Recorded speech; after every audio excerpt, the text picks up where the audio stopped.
This is BYU Sportsnation, presented by the BYU Store.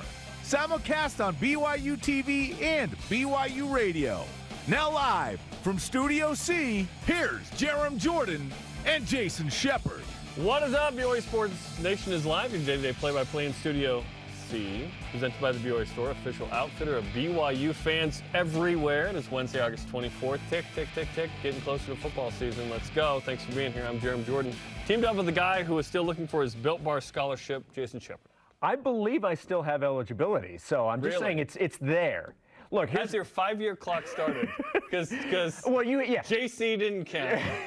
No, so I've honestly, if the football team or any team on campus would like to utilize my services in any way in terms of athletic prowess. Baseball's declined. They know a little too much about my athletic prowess for them to actually want me to be a part of it. You want to be like a European prospect where they have like grainy film? Yeah, it's like, yeah, exactly. You don't want to know too much. Exactly, yeah. It comes over at like Eastern European VHS quality type stuff. They're like, dude, this like 5'9" reporter out of Latvia is gonna be amazing. No, but I do look. Built Bar, the NIL, the BYU football team. It kind of started this whole thing off, you know, a year ago with the inclusion of the walk-ons, and the cool part is Built Bar and the football program doing it again, and now they've got the Cougar Tail Built Bar Puff. The Puff. Which I'm a huge fan of the Puff. I love the banana cream Puff. I have not yet had. I've not partaken. The Cougar Tail Puff. But I did look, Built Bar gets my money because I just put in a $75 order that I got the other day. Nice. Are you basically begging for an NIL?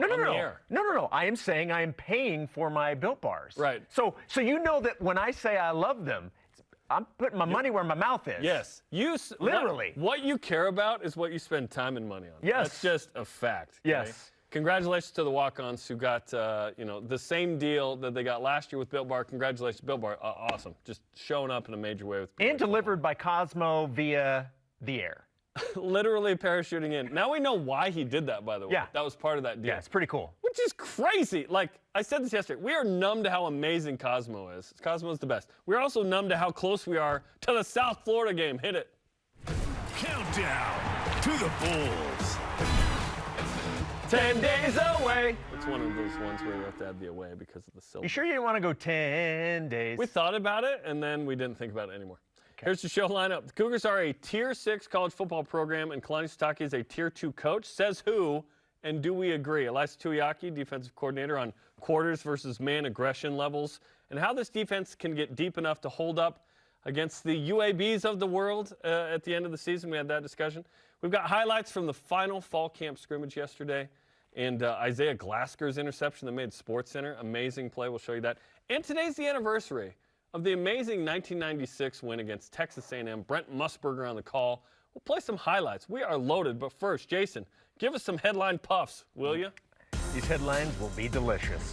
BYU football fall camp came to a close yesterday with a scrimmage at Lavelle Edwards Stadium. Head coach Iliasa Tuiaki said he was pleased with what he saw. The team didn't know what to expect, so we just threw a bunch of things at them and tried to create some chaos, and I thought they handled everything the right way, and we were out here for a while and liked our pregame stuff, and everything seemed to work out really well. For a head coach, my perspective, I really like what we got from it. Well, and now it is full steam ahead to the Bulls of South Florida. I wish one day a coach, doesn't have to be a client, just someone would be like, oh, we were terrible. We are not ready for South Florida at all. Like, we are in real trouble here. Like, we may stink up the joint. Like, oh my gosh, this guy's out of shape. This guy can't even throw the ball anymore. Like, no, that's never going to happen. Of course, he liked what he saw. This BYU team's going to be pretty good. Let's go. Senior left tackle Blake Freeland is a USA Today second-team All-American. When you have guys like Blake, they're pretty good. And 4 Cougars are on the Senior Bowl watch list, and Jaron Hall-Gun around me, Blake Freeland, and Clark Barrington. Those are kind of 3 of those 4 are kind of the consensus top players on the team. Gunner probably in the top 6, 7 right there. Ronnie Jones-Perry and Team USA Upper Hills finished pool play. I was waiting for that. At the Pan Am Cup, the Americans play Costa Rica today at, I believe, 3 o'clock Mountain Time. And then tomorrow they will face the defending champs from the Dominican Republic. Silver Waves Media names men's hoop strength and conditioning coach Eric Shork one of the most impactful strength and conditioning coaches in the country. We've also named him one of them on campus. Absolutely. BYU Sportsnation just decided that. How about Cougars in Major League Baseball? Michael Rucker, former Cougar pitcher, pitched 2 innings and had a strikeout for the Cubs yesterday in a win in Game 1 of their doubleheader against my Cardinals. I will finish with this. The Cardinals did come back and beat the Cubs handily in Game 2. Welcome back to Cardinal Sports Nation featuring Jason Shepard. All rise and shout.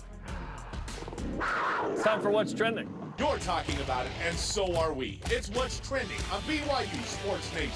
The Athletic has Kalani Sitake as a Tier 2 or proven goods coach among college football coaches, with notables in Tier 1 like Nick Saban, Lincoln Riley, Kirby Smart, and former Cougar Kyle Whittingham of Utah in Tier 1 among them. What's your reaction to Kalani Sitake being a Tier 2 coach on this list? Well, a lot of it has to go, when you look at this, okay, well, who else is in this? Who's in Tier 1? Yep. So you have to put it within some context. When I look at being in Tier 2, I think this is quite an accomplishment. This is pretty good territory to be in if you're Kalani Sitake. And look, there's the 1A, it's Nick Saban. We know he's ahead. Yep. He's ahead above everybody else. He's the greatest college football coach ever. Yep. And then you have the Tier 1B, and you mentioned some of the guys that are there. Whittingham being one of those, Lincoln Riley, Brian Kelly, Luke Fickell. The highest, by the way, of the new Big 12 is Luke Fickell. Yeah, Cincinnati's been awesome. Interesting. Last 2 years. They had 9 draft picks. What's really cool about this is the picture that they use to talk about Tier 1 is Kyle Whittingham. The picture that they use to illustrate Tier 2 is Kalani Sitake. Only half of that is cool to me. So, well, I'm just saying the state of Utah well represented in terms of, hey, the focus of these. How about we look at the state of Utah? Deseret, what's up? But look, I love the fact that Kalani Sitake is in this group. You're talking about guys, several other Big 12s with Matt Campbell at Iowa State. You know, let's go Big 12. Dana Holgerson from Houston, Mike Gundy, he's a man, he's 40 at Oklahoma State. How old is he now? He's like got to be 50. 52, 54? Look, I think this is pretty impressive. And, you know, one of the things that really stands out, they go through victory status here? They go through a little bit of an explanation as to why they think all of these guys deserve to be in these certain tiers. And this is what by salary. This is what they said about Kalani. He said, quote, he showed some resilience. Another agent said of Sitake, quote, they had a wonderful season with Zach Wilson, but they were again a really strong team last year. I think they're going to enter the Big 12 full steam ahead and instantly be one of the contenders. Very high praise for the program and Kalani Sitake. I would love to be for BYU to be a contender next year in the Big 12. I think it's certainly going to be a rebuild to some degree. The hope is you can plug in excellent backups and return missionaries that have been back a year and other role players who now get their time. And and maybe Jacob Conover's perhaps the guy. Maybe there's a transfer who competes for that job and or wins that. We'll see what happens. But yeah, I think Tier 2 is probably a good spot for Kalani right there. To get to Tier 1, you've probably got to make a New Year's Six game. That's what would be required, I think. But think about it. Sitake's the last 2 seasons had been incredibly meaningful for BYU football, not only in terms of the actual wins, going 21-4, but sort of the prestige and status of BYU. Not only does BYU enter the Big 12 on fire, which a long time ago in 2016 I said you kind of have to have that validating season recently to just get hot and be extra attractive. Historically, BYU's always been attractive, obviously, as a college football program and athletic department. But the last 2 years have been have been awesome. Don't forget that in the middle of 2019, Kalani Sitake at 2-4 that year is 29-29 as a head coach. Since that moment, BYU's 27-6.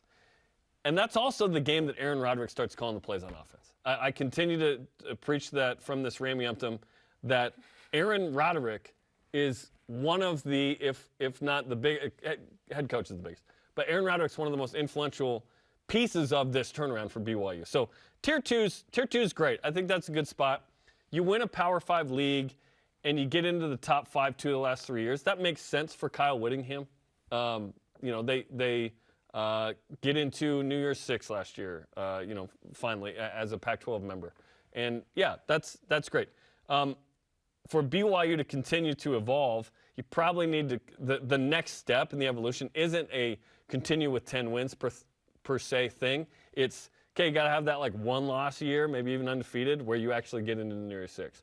And now that, this team capable of something crazy, every time BYU has finished inside the top 10, Cougar Stats putting this out this morning, BYU has started outside the top 20. Yeah. So it's either a really good or really bad thing, right? When BYU went 4-9, certainly they started outside the top 20. But hopefully BYU can put together a special season that continues to put a stamp on what Kalani Sitake and the Cougars are doing nationally the last couple of years. Before we get on to topic number 2, real quick, if you're wondering, we mentioned where BYU and Utah were and their coaches in this tier.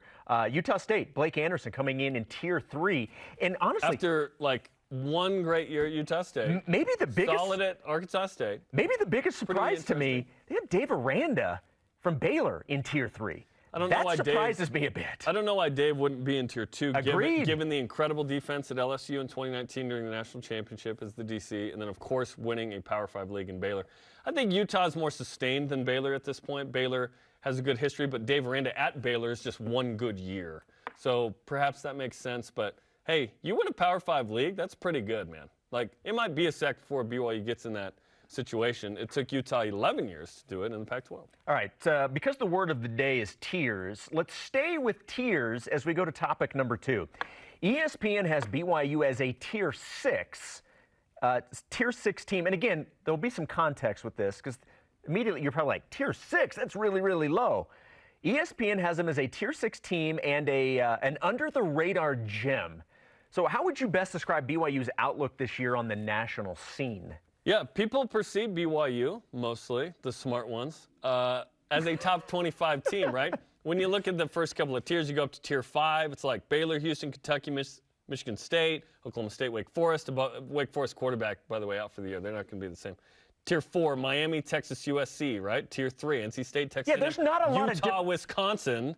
There's not a lot of teams. It's not like there's 10 to 12 teams in each tier. That's why BYU's down in like 6, because there's like 3 or 4 in each one. Yeah, and to finish it off, Tier 2, Clemson, Michigan, overrated, Notre Dame, Oklahoma. Tier 1's Alabama, Georgia, Ohio State.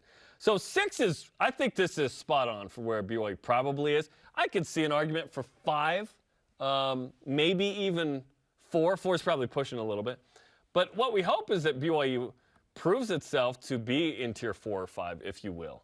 Because what we would love is for BYU to replicate what it did last year, Shep, which is great success against the Power 5 teams, do better against the G5 teams, put yourself to be in a position to be in the New Year's Six conversation. I don't need 11-1 to be happy. What I need is 9-3 in the regular season to be happy, right? 10-2 would be awesome. That's the realistic expectation. The dream is 11-1, 12-0. The reality is probably 9-3, maybe even 8-4. 10-2 is the realistic version of this. Very nice. Nice compilation of words there. My initial reaction was under the radar. How can a team that has this much production coming back and it's a top 25 team be under the radar? Now, using the explanation that they give, the reason they're under the radar in terms of being a college football playoff team, that's why they're considered under the radar. Totally. So when I see that, okay, I don't have an issue with that. I can get behind that. In terms of Tier 6. In terms of tier, well, or whatever it is. Yeah. You're fine with 6? I'm more worried, not necessarily the number of the tier, it's what they're categorizing it. So they're saying the under-the-radar gems. So with their explanation as to for the college football playoff, yeah, I can get behind that. Anytime it's just a wisp of college football playoff conversation, BYU something, I go, hey, that's fun to be mentioned. It ain't happening, but that's fun. New Year's 6 is the goal for BYU. Why do you doubt? The reality. Why do you doubt? Show me the playoff, okay? Our question of the day. How do you feel about BYU being labeled as an under-the-radar gem and a Tier 6 team by ESPN? Let's hear from you in Voice of the Nation. This is the Voice of the Nation on BYU Sportsnation. Weigh in on Twitter, Facebook, and the Gram. J-Law Smith under the radar. Tier 6, well, if we take care of the Coastal Carolinas, the UABs, and the mighty Blue Turfers. We should move up a tier or two. To be fair, Coastal was like a top 15 team in 2020. They were really good. And UAB won 9 games. No slouch. Still got to win. No, come on, man. And then the Mighty Blue Turfers. Yeah. Don't fumble the ball and you take care of business. All right, coming up. Follow this. A sign from Arizona that BYU will beat Baylor. We're into signs now, huh? Yeah, okay. We will explain. Defensive coordinator Iliasa Tuiaki on drop 8 and how to get deep enough to avoid a UAB situation again at the end of the season. This is BYU Sports Nation.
Quick crack. Wash all you want. Don't drive dirty.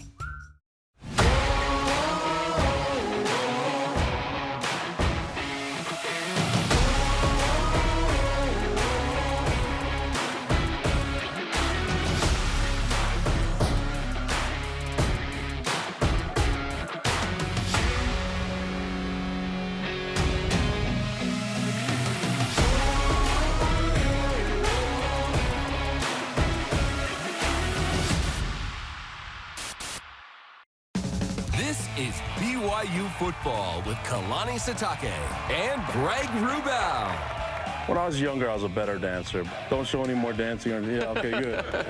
I think we've developed some really good habits the last couple of weeks and looking to step it up again. A lot of great things can happen when they carry. Not bad. That's good stuff. Hey. Yay. Yeah, thank you for ending on that one. That was a good one.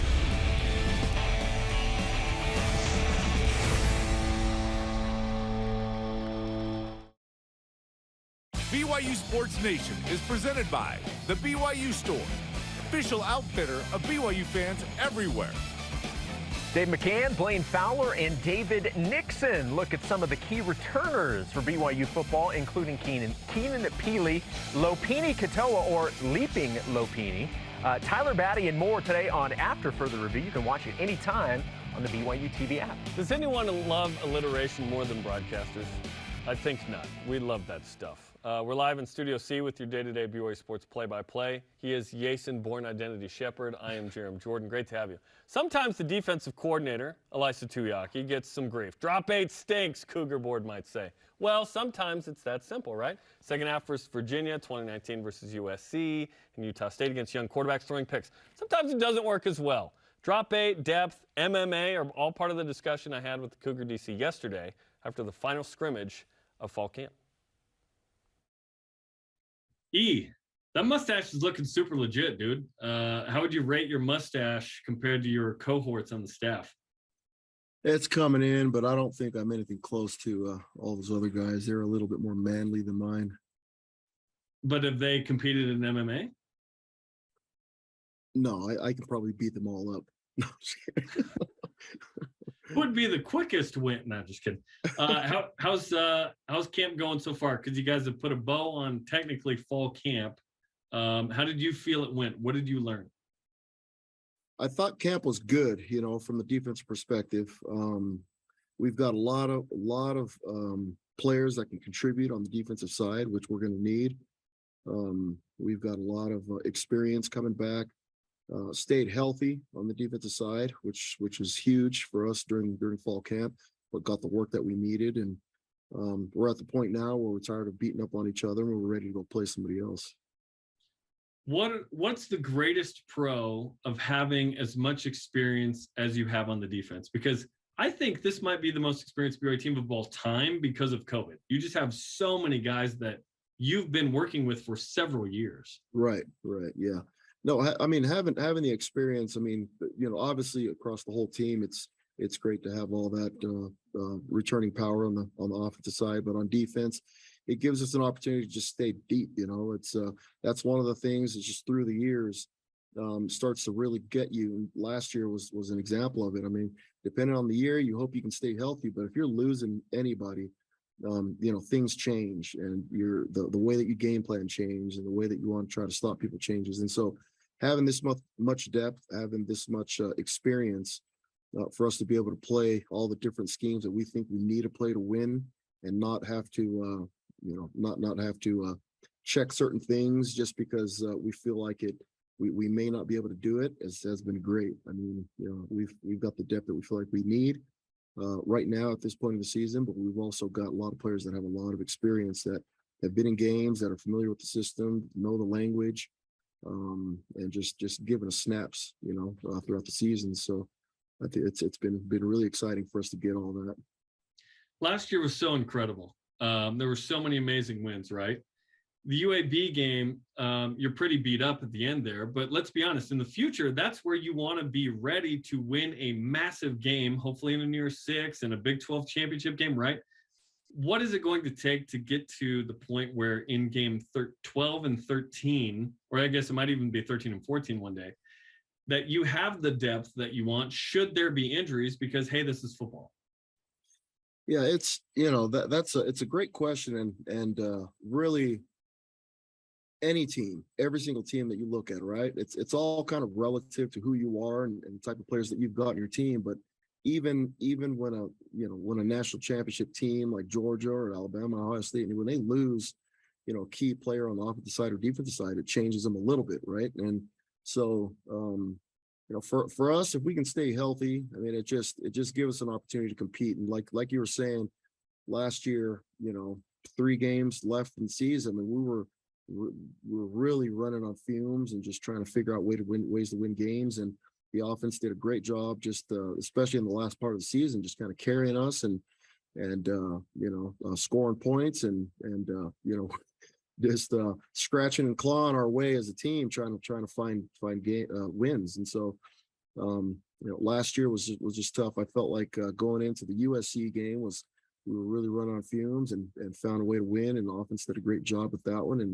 And UAB game was a little bit different. I thought that there were other elements to the game besides the injuries that we as a coaching staff, myself as a coordinator, felt like should have done a better job at doing, like motivating. And I thought that was probably the biggest thing is just motivating them to, you're almost set up all year to play in a pretty cool bowl, and then you go to one that maybe you feel like you deserved a better one. And I felt like that entitlement, probably trickled from the top down for myself to the players. And so getting the players in a better mindset is where I really felt like I failed as a coordinator. Felt like didn't do a good enough job inspiring them to play ball when we needed to play. And take that one on me, and feel like we'll come back this next year and be ready to give it another go.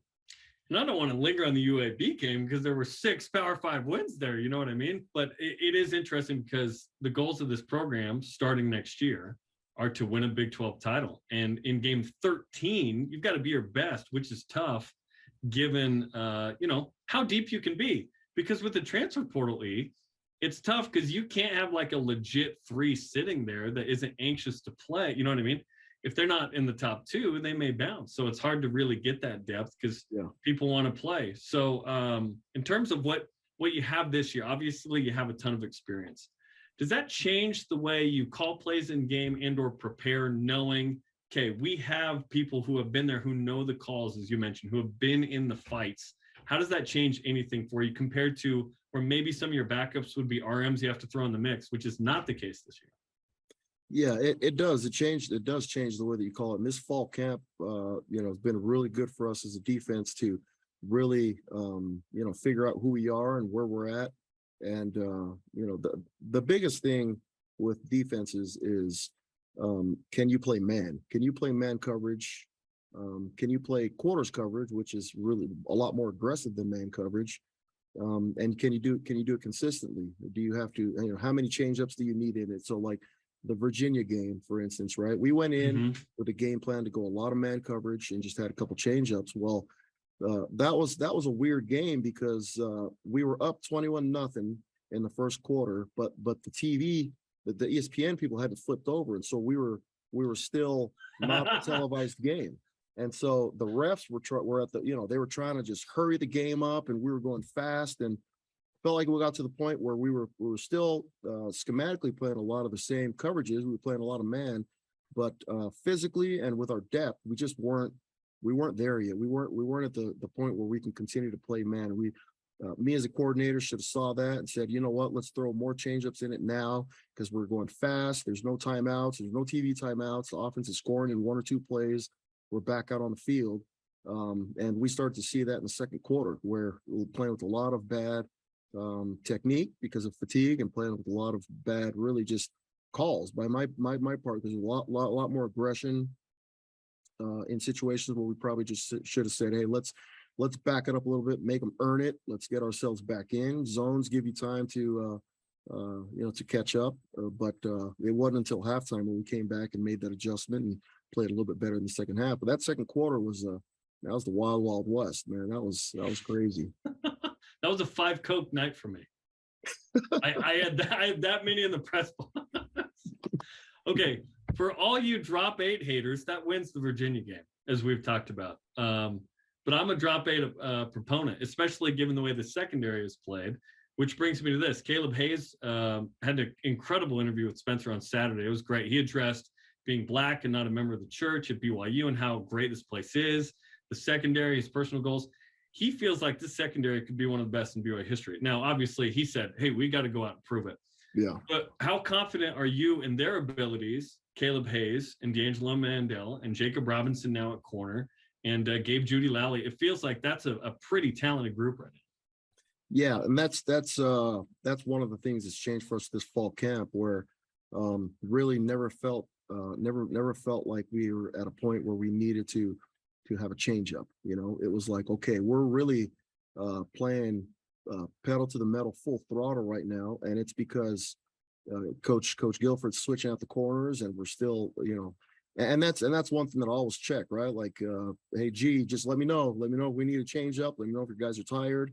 It's can you play cover 0? Can you play man coverage? Can you keep the pedal to the metal? When do you need change ups? And there's always schematical things. I mean, nobody ever goes out there and keeps the pedal to the metal for the full 60 minutes. I mean, it's just that you don't play football like that, or else you're going to end up getting a couple of interceptions, a couple of sacks, and you're going to give up 60. You know what I mean? It's just there's just schemes to the way that you do things, and there's tactics to it too. But never felt as we were in this fall camp that Coach Guilford ever gave me the, hey, we're going to need a couple snaps here. It was just one guy after another and just switch them in, and we've got freshmen in there that are getting reps, and they may be running the wrong coverage, but they're like stride for stride running with the really good receivers. And so I feel like we've got that athleticism right now. Just we got to get the couple of the young guys to give us some snaps. If we can get 1 or 2 or 3 of those freshman corners that can really give us snaps sometime during this year, maybe the last half of the year, with catching up and understanding college ball and schemes, that'll prepare us for a really good future for the secondary next year and the following year and the year after that. We're talking to defensive coordinator Iliasa Tuiaki. He could probably beat you up in your heyday, no matter who you are. That's right. He's an MMA guy. That's right. Teach me more about defense here. You mentioned quarters is more aggressive than man. What's more aggressive about quarters than man? Okay. it's so in quarters, you've got no safeties deep. It's everybody's man to man all across the board. You're set up to be a little bit more aggressive in the run, where you've got all your backers responding to the run, and you're better off in the QB run game. But corners are on their own. They're on their own island, and they've got no help. Safeties are on their own. Sometimes safeties are covering a slot on their own with no help. And that's scary. That's scary for a safety. But our safeties, Ammon, Micah, have done a really good job just in the times that we choose to do that. They're playing really aggressively right now. Man coverage is, you're always going to have a post player. And so that post player is not responsible for a man. He's responsible for the post. And so when you're a corner covering on the outside, that, you know that, okay, I've got help on the inside with the backers because I've got a hole player and I've got help at the post. So I can play a little bit more aggressive to the fade. I can play a little bit stickier on the outside of the receiver, just knowing that I have help on the inside. I can funnel everything to the inside. But quarters isn't like that. Quarters is like, okay, you're on your own. We'll try to help you if we can, but good luck. And we played a lot of that this fall, and we played a lot of that in 2016, and we've kind of done it, 2017 when we only won 4 games, but felt like we played LSU pretty hard. But that was the game where we just weren't very good that year as a team. But anyways, we played quarters that year, we played some good defense, but just in other instances you start to get exposed. Now it's like you're giving up big plays and you can't play quarters all game, and so for us, never felt like that this fall camp. Felt like we can go back and forth from man to zones to quarters in situations where you needed it, right? Like if you're on a 3rd and 5, you don't want to be sitting in the zone. You got to start to get a little bit stickier. We playing quarters, we're playing man. Are we going to challenge for them to get a first down? Or are we going to just back up and give it to them? And so it all depends on your personnel. If you got a personnel out there that can't play it and you're doing it, well, that's your fault as the coordinator. But if you don't have the personnel and you're playing a little bit more of maybe a man scheme drop 8 or just a zone scheme drop 8, there's 50 million different ways to run drop 8.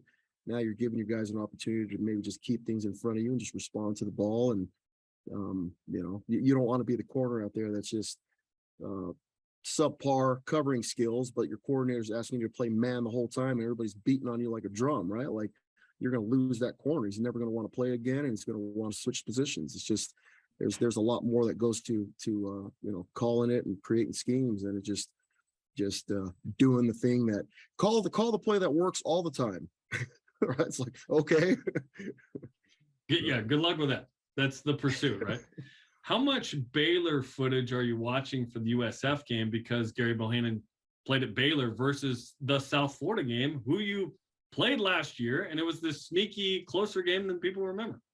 Yeah, we've got we've watched probably not necessarily Baylor film for their schemes and all that stuff. More just we're looking specifically at him, his runs, his throws, what he's capable of doing, and all those things, and just trying to fit it into this scheme, which is completely different from Baylor's.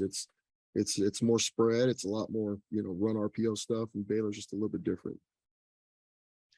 What are you most excited about with the week and a half leading up to the first game that's different than, say, fall camp in terms of like the game prep mode that you go into as a defensive coordinator? Yeah, was it yesterday? Yesterday was the first time that we broke up into scout teams, and so we hadn't been able to really put our game plan on film yet for us to say, okay, well, here are the spacing problems. This is going to be a problem. We need to address this. We need to address this. All those things you start to do when you break up into scout teams, and actually the scout team runs South Florida stuff, and you try to scheme things up as you're doing it. So yesterday was the first day that we were able to do that, and it was really fun, exciting, right? We're tired of playing each other and tired of calling scrimmages against Rod, ready to look at some other scheme, some other coordinator, and start scheming for that and preparing for it. But also, it's just when you're going, your 1s-on-1s all fall camp, your 2s-on-2s all fall camp, it starts to get to a point where you're like, all right, we're getting closer to the game. Really don't want to get anybody hurt, right? When you got that much meat on the field between the 1s and the 2s going at it, you're more likely to get somebody hurt. And so now we've broken up, and it's a little bit more like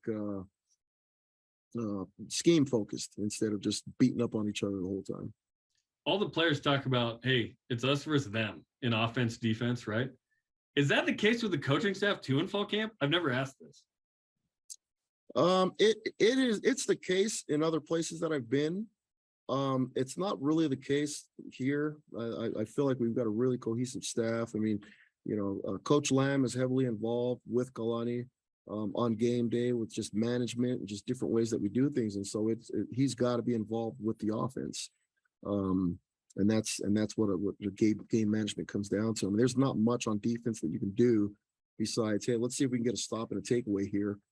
Everything else is really guided by offense. And so because Coach Lamb's involved that way, I'm just a football nerd. And so I love learning about that stuff. And so I have conversations with him all the time, but also we talk all the time about just what the offense needs, what the defense needs, situations where we really need to be helping each other out and all that. And A-Rod's been awesome to work with because, he was my offensive coordinator when I played. And so I've got great respect for him. And he's a great mind, but also he's got no ego, right? And he's been awesome to work with. And so anything that we need, A-Rod's been great, and anything he needs, we want to make sure that we give for the offense so they can be successful as well. Remind me, SUU? SUU. Yep. SUU. Were you and Fessy on the same team? Me and Fessy played together. I was a senior when he was a freshman. Kalani was a running backs coach. A-Rod was a coordinator, offense coordinator, and Coach Clune was the linebackers coach. How about that? Yep. Like when you played the Big Sky, I've tracked down and like most of the staff is coached at a Big Sky school. You know what I mean? Yeah. It's pretty cool, that connection. When you guys play an FCS team, you've been there, like as a player and or a coach, which is pretty cool. Yeah, for sure. It's coach is coach. That's the thing. A lot of these young coaches get into the game and they're like, hey, man, when I'm done here, I really would like to, be a position coach at BYU. Like, you're like, yeah, dude, you got to go to Tyler Junior College, Kyle Griffin. Exactly. Tanner, you want to coach? Get out there and coach. There's no reason why you can't get out there. There's jobs out there. It's just coach is coach. Go find you a way to affect one of these kids' lives, in a positive way. So those opportunities are out there. Yep. I'm glad, happy for Tanner and for Kyle going up and doing their thing. Zach Erickson is Snow, now Jan, the DC, up as an analyst, which is awesome. Right. And real quick, I've had you forever. Thank you. Jan's influence on the defensive line this fall. How's it gone? Yeah, he's been awesome. He was with me the first 2 years, 16 and 17. And so, he's gone out and he's tested his own theories. He's gone out and done his own development and, but he's come back and he knows the language that I've used. He knows the expectation. He brings new ideas. And so we talk a lot, about a lot of different things that he's tried or done throughout the years. And also he's just, when he left, when he was done as a GA, I told myself, if I ever get a head job, I'm hiring Jan. Like I knew that he's a guy that I always wanted back. And so, when things opened up for us, we started to add more analysts. It was like a no-brainer. Okay, Jan's the first one on the docket. We can get him back. We bring him back. And so, in the new role that he's in, he's a lot more mature. It's probably a lot of the same way that I'm working with Kalani and A-Rod. It's Jan's coming in, and I see him as an equal. I see him as a guy that brings great ideas, but also just a guy that takes care of business and is really, really intelligent. It was that MMA connection as well, right? You're like, I need someone else who relates to me. That's right. That's I need somebody in this room that I can't beat up. I mean, come on.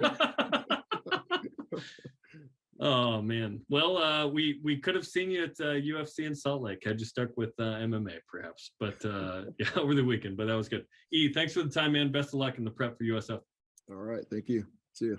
Defensive coordinator Iliasa Tuiaki, who could probably beat you up. Really beat both of us up. Let's be honest. Like 2-on-1, he's taking us. That's for sure. Insightful stuff from the defensive coordinator. Again, I have an agenda here, but he gets some flack. He's a good DC, man. Well, yeah, he's the defense and the production we've seen. It speaks for itself, and they're back, ready to go. Drop 8. All right, coming up, our final fall camp overreaction of 2022. Really, I think we'll overreact for a while. And the best BYU helmet wall I've ever seen, and the incredible cougar shadow in Arizona on the mountains that you can't miss. This is BYU Sportsnation. Introducing the truck for adventure. The all-new 2022 Nissan Frontier doesn't compromise on power or comfort. This midsize truck was redesigned to incorporate the latest technology and designs for safety, comfort, and convenience.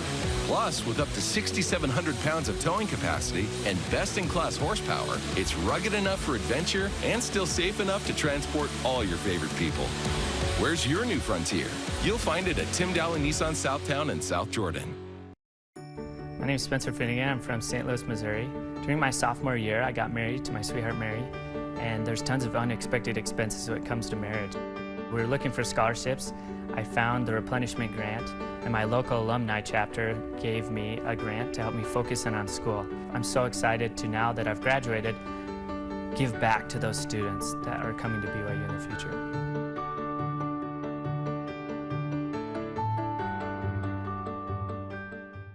Football in Utah is all about the rivalries. Red, blue, quarterback, wide out, rewards. Wait, what? My style, checking rewards. My style, right. For Mountain America's My Style Checking, it's all about the benefits. Loan discounts. But it's hard to pick a favorite. No, mobile phone protection. Telehealth. You're gonna need that when we're done. I heard that, let's go. Get the account rivaled by no one. My Style Checking from Mountain America. Home is just about to get a whole lot happier. So you've been living with no furniture for about 2 months. Well, we're about to change that for you. Watch as helpful folks lend a hand to those in need. See them refurbish and replenish homes all over the world. Caitlin left her house when she was 13, and now she's finally home. With all kinds of shows to explore on the BYU TV app, you're sure to find loads your family can watch together. Stream them all for free. This portion of BYU Sports Nation is presented by Maersk, your e-commerce logistics shipping partner. This is BYU Sports Nation. To interact with the show and get great content throughout the day, follow us on our social media platforms on Facebook, Twitter, Instagram, YouTube, and TikTok. I wish Tuiaki would react once in a while, right? Just a low-key, low-energy guy type of thing. He is Jason. I'm Jarom. Let's whip it. Google Whip Round is presented by Maersk, your e-commerce logistics shipping partner. The head coach of the Washington Commanders, his name is Ron Rivera, and he said the following about former Cougar receiver Dax Milne. He said, quote, a guy who has really shined, but we've always felt good about him, is Dax Milne. I think Dax has played really well in both preseason games and has flashed in a lot of ways and has gotten our attention. The question is, will Dax Milne be the most successful former BYU Cougar in D.C. this fall? Will he outdo the politicians and that post-Jimmer? I think he will. I think he'll have a great season. Listen, Dax being on a 53 in the NFL is enough for me. Yeah. Him succeeding is gravy because as an, seventh round, almost free agent, he's been really good. And the fact that he's been able to stay on that team, fantastic. Stay in the NFL, man. Yes, he's going to be fantastic. He's going to make the 53-man roster, and hopefully we'll see him make an impact. Even more. There you go. BYU fan at Spidey Y. Stowe tweeted out this picture of his BYU football helmet collection. Is this the best helmet collection you've seen before?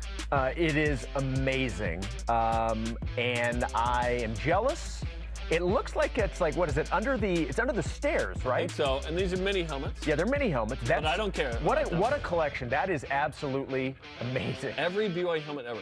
I am green with jealous rage, as Hot Rod would say. I love that wall. I'm extremely jealous. That is fantastic. Of note, there was a BYU helmet with a little bit of red on it. I know. That happened. Is that in? But is that we for the believe in Seasiders? repentance. Okay, BYU soccer dropped 6 spots to 9th in the coaches poll. Too harsh of a drop coming off a victory? Well, the UNC game certainly weighs into this. That's why.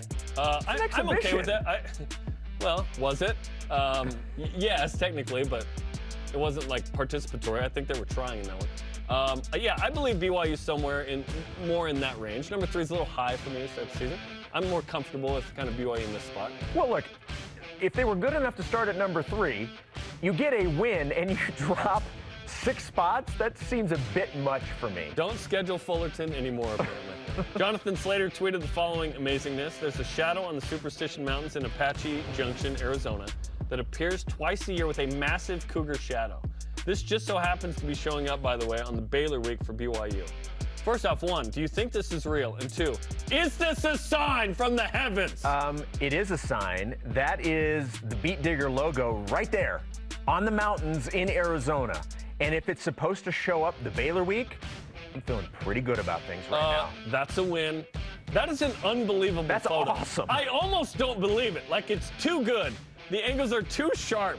The ears are too pristine. That's amazing. That's unbelievable. Well, what are you saying? Somebody went up there and painted it? Or you say it's digitally put on there? No, they used Microsoft Paint AKA Photoshop. How awesome is that? It's unbelievable. That's incredible. It's a sign. I love technology. It is but not as much as you see.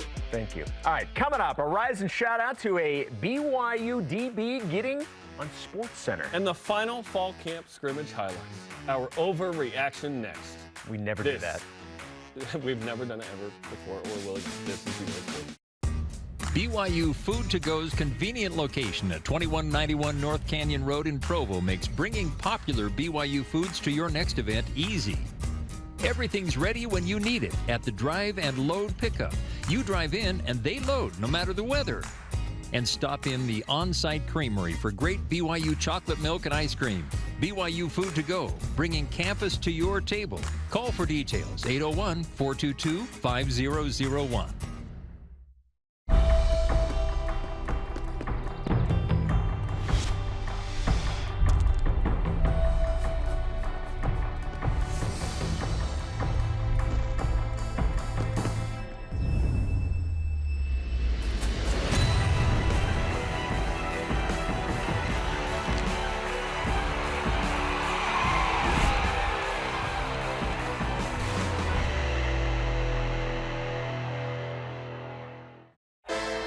If you're looking to build your brand awareness and increase market share as BYU moves into the Big 12, this is the place, BYU Athletics. We can provide the tools you need to make sure your company is seen and heard. BYU Athletics is where you can align your products and services with loyal fans that cheer for our Cougars. And they can also help your business win. Learn more about what a partnership with BYU Athletics and your company will look like. After all, this is the place. Email sponsorship at byu.edu today. These are the Croft children, Ryan and Emma. So we get your bags on board. We've had a report come in about possible rebel activity along the border. Mr. Croft, I'm Colonel Liborio. At dawn, we have a huge number of aircraft and ground personnel searching the entire area. Our children can't spend the night out there. Search and rescue work at night is dangerous. So what do we do now? We continue the search until we find them. BYU Sports Nation is presented by the BYU Store, official outfitter of BYU fans everywhere. 10th-ranked women's volleyball gets their season started this weekend. Watch as the Cougars host Ryder on Friday at 2 Eastern Time live on the BYU TV app. The Bronx, not the Broncos, the Bronx in town from New Jersey. You'll be on the call. That's the plan. Welcome back to BYU Sports Nation live in Studio C. Great to have you. Jarom, Jordan, Jason, Shepard. Final fall camp scrimmage was held yesterday. We've got some highlights, so we're going to break down some of these and do our best to overreact as much as we can, which is, for Jason, just a regular answer typically. But here we go. Okay, we start with a Christopher Brooks run. Shep, we expect Christopher Brooks to fill in nicely for Tyler Algier. Here's a run from the scrimmage. They're definitely not tackling. Look at that. This is barely two-hand touch can't even at this get point. to him. Listen, this is, they're at like the 40, so this is at least a 60-yard touchdown in a regular game here. No, Christopher Brooks looks good. By the way. Look at the cut. Look at that. Look at it. Stop and start. That's like Barry Sanders-esque. Oh, boy. We're going there? Okay. I really like it. I like the all-white look in practice for the offense. Crisp. Love that. Very much. Hoping BYU goes with that in the season. All right, our next We don't know the jerseys yet, by the way. We do Very not. excited. We do not, yes. They're going to go week to week. Yes. All right. This next one we're being told is a Jaron Hall to Braden Cosper play. Let's take a look at this one. Braden Cosper having a great camp, by the way. Yeah. Oh, okay. Okay. Some separation. A perfect throw. A little bit of slowdown defensively there. So I don't think so. I'm not saying that. I think we're looking at two different things. This is scout squad. Look, we talk about the possibility of maybe 2 receivers with 1,000 yards in Puka and Gunner. I'm seeing 3. Who's saying 2? I'm seeing 3 right now, and I think that right there is. How about 1? If BYU gets 1, that'd be tremendous. By the way, Braden Cosper got hurt in camp last year. Did not play. Former Bingham kid. He with Dax Milne in high school. Braden Cosper is emerging as kind of a top 4 guy on this team. We have not mentioned his name much. We need to be. Braden Cosper, Chase Roberts, Keanu Hill. These are all guys. The other guys. Cody Epps. I think they're all Tanner play a role Wall has this had year. a nice camp as kind of an off the radar guy, right? Okay, next one. More Braden Cosper. More sugar. Look at that. Okay. Ooh, okay, that's a nice grab. Takes it right out of the air. Yep. This is throw your body into it. You may have safety in your back kind of situation from Braden Cosper. Good hands. It's got the blonde flow going. What this tells me is Jaron Hall knows if I put it in the vicinity, I got the guys that can make the catch. Yeah. Listen, good hands right there, man. Look, and let's be honest. If he doesn't fall down, he's taking it to the house. Typically, that's how it works. All right. D'Angelo Mandel with an interception. Let's take a look at this one. Yesterday, we were talking about the DBs, right? Nick Billups, Built Bar employee number one. Oh! Look at the off the bounce. Look at the concentration on that. Off the bounce here. Battered around and caught. D'Lo. Now, we talked about this yesterday, and he's just mildly excited about it. I love running away from the teammates. Yes. It's one of my favorites. I forgot the name of the celebration that's going viral right now, but where you act like you pulled your hamstring and then you dance. Well, let's not joke about that. Is someone going to do that? Please no. Is someone going to do that? Well, here's the thing. If somebody actually does it, then nobody's going to take him seriously. They're going to be laughing at him, and they say, no, seriously, I'm hurt. Seriously, I'm really hurt. I pulled my hamstring. Okay, that wraps up the fall camp scrimmage overreaction. Not a ton of overreaction there. The secondary expected to be good, as we talked about yesterday. D'Lo with the pick. Let's see more of that this year. I'll take that. All right, coming up, your elite voice. And today's Rise and Shout includes some Brent Musburger back in '96 against Texas A&M. This is BYU. You're looking live. Tim Daly Ford in Spanish Fork sells Ford vehicles including the F-150, the pickup designed for work and play. Tim Daly Ford maintains a large inventory, providing more choices for selecting an F-150 with the power and engineering to carry and tow heavy loads. The F-150's design offers comfort, safety, and a range of options to choose from. Think Ford, think Tim Daly Ford in Spanish Fork.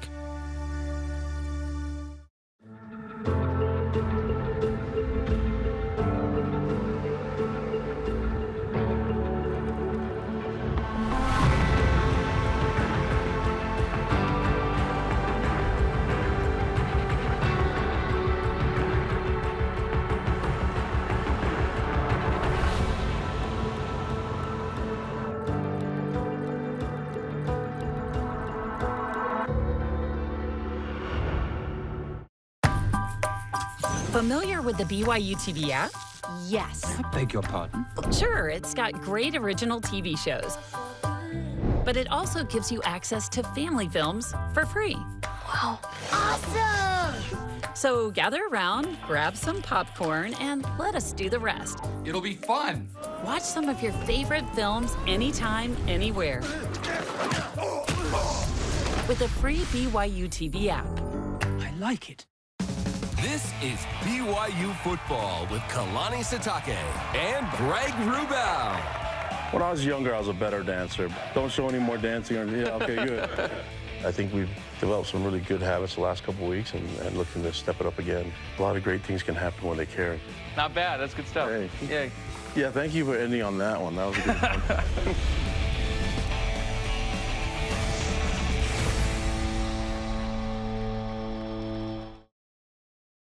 This portion of BYU Sportsnation is presented by Mountain America, the official credit union of BYU Athletics.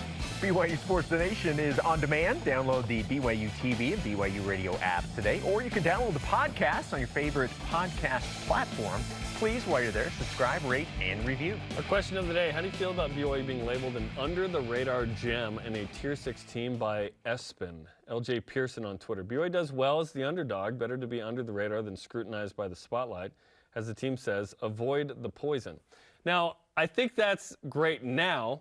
I do believe that we want in the Big 12 BYU to actually be discussed as one of the favorites. Yeah, you want to be in the conversation of being ones to look at. Yes. So there's sort of this evolution in this underrated cycle, if you will, to overrated, the rated cycle, where you want to be discussed, and at some point it's okay to be overrated because that means you got to be really good at a certain point. Like if Utah isn't in the top 10 at the end of the year, they were overrated. Like the pressure's on, right, for the Utes, not like BYU where it's like, 25th, barely in.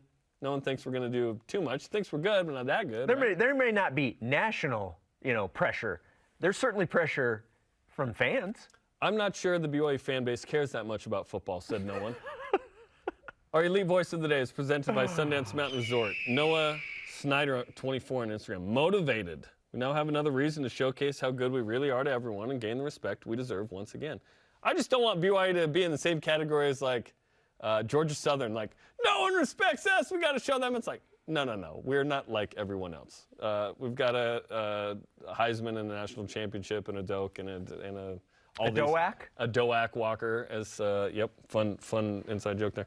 Okay, today's Rise and Shout Out presented by Mountain America, the official credit union of BYU Athletics. On this day, in the year of our Lord, 1996, Texas A&M came to town, ranked 13th, and they got KO punched. Well, they show a regular rush. Deep ball, yeah! Touchdown! BYU leads! Levi Kealaluhi, the KO punch! The slide is So iconic. Good. Yes. As a BYU fan. If you did that slide, be like, what game was this from? Yeah. Be like, yeah, 96 A&M. And I'm telling you, I love seeing Sarkisian throw the football in a BYU uniform. I loved him as a quarterback. He was so good. We need that matchup next year. And the year after that. We need Texas and BYU. There's a pretty good chance you're going to get him one of the two. Yes, there is. Yes, there is. Right, your remark in the conference, we would like that very much. I said this yesterday. Well, I'm 12, and I just grab a shirt. I don't like think about what shirt it is. That's your first mistake. Which is the first mistake. I wore a maroon shirt like an idiot to that game. And had they been flipped, by the way, on which side of the field they were throwing at, he would have run right into me like 6th row. And then there would have been footage of you in the crowd in a maroon shirt, wearing a maroon shirt, like angry that BYU had just scored a touchdown. I would have been angry. Okay, and then Rise and Shout Out to Isaiah. Boo! I wanted that win and A&M to win. Isaiah Glasker, okay, 6'5" safety, vying for one of those kind of number 2 spots. He makes an incredible pick in practice this week. This got mentioned on SportsCenter. Check this out. He's 6'5", okay, he's defending Ethan Erickson, who's no slouch. Look at this pick out of the left-handed against the shoulder. Oh, yeah. Oh, my. That is an incredible play. Are we sure that's not Blaine Fowler? We're in 16? Yeah, I'm pretty sure. There, Shep. But great play by Isaiah as BYU turns its attention today, by the way, to South Florida.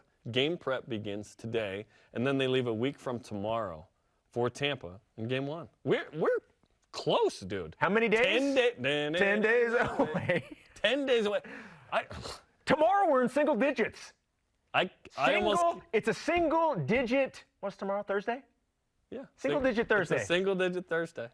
Those words have never been uttered in the English language. All right, thanks to today's guest, Iliasa Tuiaki. Conversation continues 24/7 on Twitter, Instagram, and Facebook. Use hashtag BYUSN. Sorry to Dennis Pitta. We ran out of time. Although you did make it into the show, if you paid attention. For Jason, I am Jarom. Shout out to Norm Dixon. 10 days away, BYU and South Florida. Hoping to get a bunch of picks like this one from Jacob Robinson. Go Cougs.